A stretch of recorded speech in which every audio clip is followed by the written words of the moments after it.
Walking into my apartment, the last thing I expected to see was my best friend lounging on the couch, casually wearing my partner's favorite shirt. My heart plummeted to my stomach as they both froze, eyes wide, caught in a moment that screamed of betrayal. I felt like a guest in my own life, watching a scene play out that I hadn't been cast in. The air thickened with a silence that was louder than any words could have been, and I knew instantly that our friendship, something I valued beyond measure, was a tangled web of lies. As the initial shock wore off, anger surged through me, hot and unforgiving. Questions tumbled from my lips, each one sharper than the last, demanding truths that I wasn't sure I was ready to hear.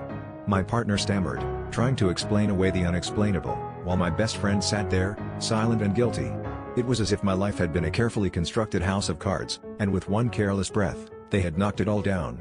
Their excuses were as flimsy as their loyalty had proven to be, and I felt a sickening mix of rage and heartbreak. The confrontation escalated into a fight that left no room for reconciliation. Words were hurled like weapons, and I realized with a painful clarity that the betrayal ran deeper than a borrowed shirt. It was an affair that had been brewing under my nose, a secret tryst that had thrived in the shadows of my trust. The revelation was like a knife, twisting with every detail they reluctantly confessed. My best friend, the person I had shared my dreams and fears with, had been sneaking around with the one I loved, and the betrayal was a wound that seemed impossible to heal.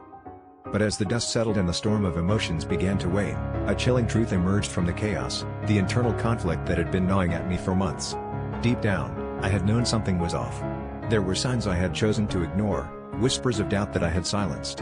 In my desperate bid to hold on to the life I thought I had betrayed myself, too.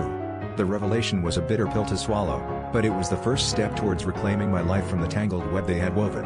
As I walked away from the wreckage, I realized the real betrayal had been my own self-deception.